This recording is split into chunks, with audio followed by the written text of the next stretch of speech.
My unmarried partner lives with me and my children who are 7, 12, and 18. He has 2 children aged 5 and 13, but they live with their mother. We've had his kids over whenever we can and I enjoy it. However, they are very different to mine, who are all mostly easygoing and respectful. And it has been just the 4 of us for most of their lives. His kids are very loud, destructive, and demanding often. We made the adjustment, and eventually they started staying over every other weekend. But his son, Spencer, has become harder to deal with over time. He'll blow up if he doesn't get his way, insult my son if he loses a game, goes into the bedrooms and takes things without asking, complains about every meal we make, expects us to buy him whatever he wants no matter cost, and generally acts like a spoiled brat. He can also be sweet, of course. He's a child and he's not evil, but this is fairly constant.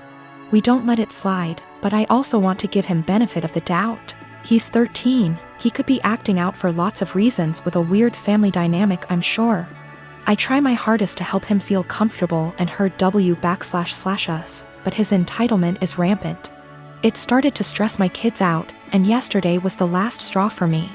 We were all about to go to the mall when my 12Y//O son asked if anyone had seen his birthday money. He had $100 saved, disappeared from his desk. Everyone, including Spencer, looked everywhere. Spencer even asked my son if he'd spent it and forgot, or if he'd left it at school, etc. Spencer then went outside to sit in the car alone and wait to leave. My partner went out to talk to him, which eventually led to getting him to empty his pockets. He had stolen the $100 to spend at the mall. My partner told him off, texted his mom about it and told me, then gave it back to my son. Quietly furious, we went out as planned after a talk with Spencer as to not ruin the day for the other kids.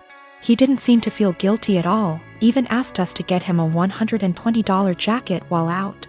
Once they were back at their mom's, I told my partner I don't want Spencer in the house anymore, at least for now. I do love his kids, and I don't want them to not see their dad. My partner has a house he doesn't use, so I suggested on those weekends we take the kids there for now.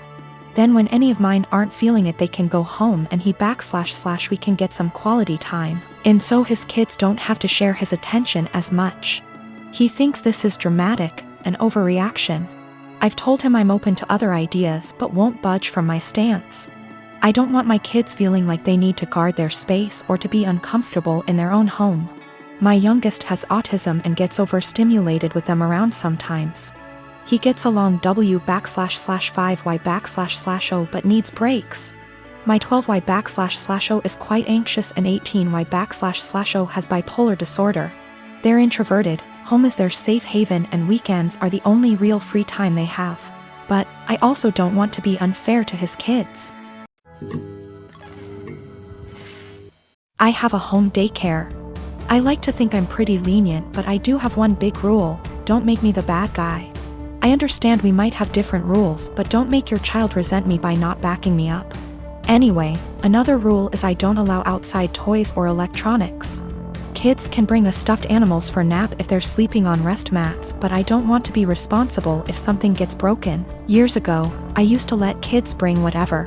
Then a cheap McDonald's toy broke by accident, kid was upset and mom got mad at me. So now it's a hard rule. Most are okay with it. But I have a new kid, whose mom wanted him to bring his tablet because he needs it. I said sorry, but no. I'm not going to be responsible for it. We went back and forth, but finally she just says fine. But every morning, he's crying because she took his tablet from him in the car. She always gives me this look and says, "Miss Lucy says no tablet." I always try to say we have plenty of toys, but the kid spends the whole morning sulking. I've talked to mom, asked her to leave it at home and not even put it in the car, but she says he needs it. It's been a month and yesterday was the straw that broke the camel's back. Kid came in crying as usual. I tried my usual redirection, which didn't work. Mom was giving me a look of, "See what you did?" Then she had the nerve to say to him, "I know you need your tablet, we've talked about this before, Miss Lucy is strict." That pissed me off. I ended up telling her to take him home right then and there. She was shocked and tried to stammer. He was my first kid of the day, so there was no scene. I just handed back his backpack. Said he was no longer a student of mine and began to pack his extra clothes and the sippy cup he kept. Mom was in tears as she left. My husband thinks she was right. I'm too strict and should have broken policy instead of causing drama. There was no medical need for the tablet. It was all just that he wanted it. I'm not making a waiver for electronics. That won't stop other issues with the tablets, such as jealousy and drama, so my "don't make me the bad guy" rule has been misunderstood, partly as I worded it poorly. I don't expect blind obedience. No one has to agree with my rules. They can challenge them, to me. But to their kid, I'd rather them explain everyone has different rules and that while they're with me, things will be different. I do the same with parents who have different rules than mine. I never say they're wrong or strict. I say that we have different rules at school and to listen to mom and dad. This is also a policy for pacifiers, bottles, and potty training. I'll approach any of these milestones when you ask, but you have to be working on it at home too. The kid won't progress if they only go pee on the potty at home. And the child was not autistic or non-verbal. If he was, an exception would be made. I returned her money for the last few days of January and texted an apology for terminating without notice, and said I hope she was able to find care. She said she left him at her mom's. She also asked if there was any way I'd reconsider, and I said no. We had a long phone call and no minds were changed, but it was the ending we should have had. My fiancé Ollie and I have been together for 4 years, living together for 2, recently got engaged. Our relationship has been great for the most part. One of the few things we disagree on is animals. I love animals and Ollie feels indifferent towards most animals. To give a little background about me, I've always been an animal lover. Throughout my childhood, my mom hated animals, especially dogs. My mom never let us have any pets, and she used to tell us that once we were adults we could have whatever animals we wanted. When I moved away for college, I lived on campus for 4 years, and therefore couldn't have any pets. I've wanted a dog for as long as I could remember, but up until recently it wasn't in the cards for me to have a dog. Ollie and I currently live in a not-so-pet-friendly city for renters. I always lived in apartments that never allowed pets, even with a pet deposit. When Ollie and I met, I told her about wanting to get a dog someday. Ollie told me that she doesn't like a lot of dogs, but would be open to the right dog. This was in the very beginning of us meeting. I basically made it really clear that I will own a dog one day. Throughout our relationship, I would occasionally bring up wanting a dog. Ollie would remind me that our apartment doesn't allow for pets, which was true. Ollie and I agreed that once we moved into a place that allowed for pets, we would look into getting a dog. About 2 months ago, Ollie and I moved into a house just outside of the city we work in. The house is a good size for the 2 of us, plus extra. The landlord is pet-friendly, and the house has a huge, fenced-in yard. It's a much more residential area, and there's a dog park about 3 blocks from the house. On top of the house being perfect for a dog, I'm in a financial place where I can afford a dog. I make very good money and I don't have to travel for work. I'm mentally prepared for potential pet fees and other expenses for having people watch the dog.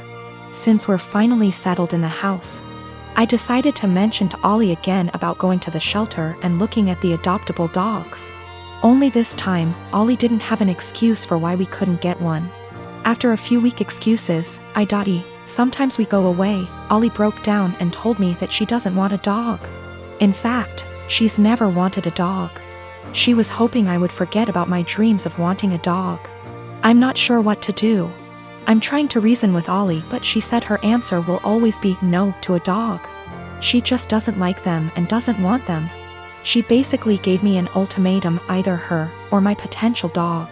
I'm feeling shitty about this, because I always made it clear to her that I was going to want a dog someday. I feel like she was banking on something unrealistic, and now she's putting me in a lousy spot. I recently won an all-expense-paid trip to Disney World for 4 nights, for myself and 3 guests.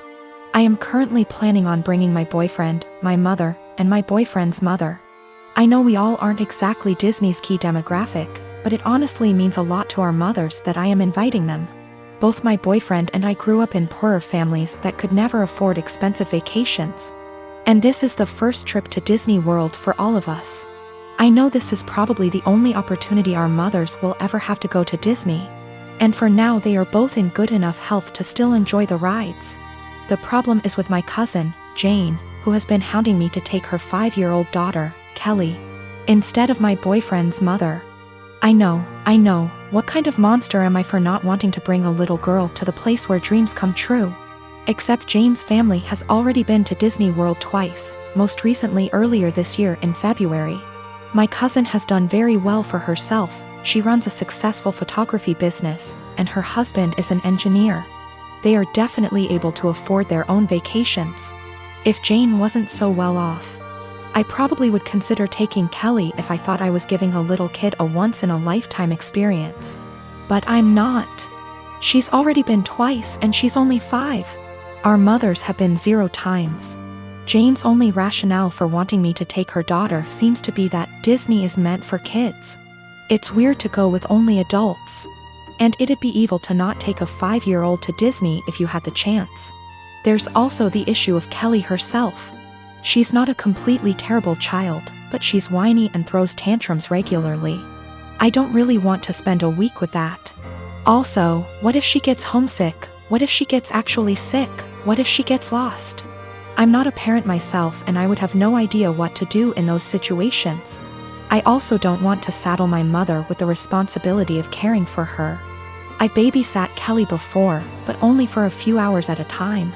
I'm not sure why my cousin is even comfortable with the idea of me taking her child 3 states away. We are in North Carolina, so it's not like Orlando is just a short drive down the road if something happens. I tried telling Jane I'm not comfortable bringing Kelly, and she just said this is a good opportunity to find out what being a parent is like. What? She's almost acting like I'm not serious about not bringing Kelly, and I'm just pretending I don't want to bring her. It's really weird.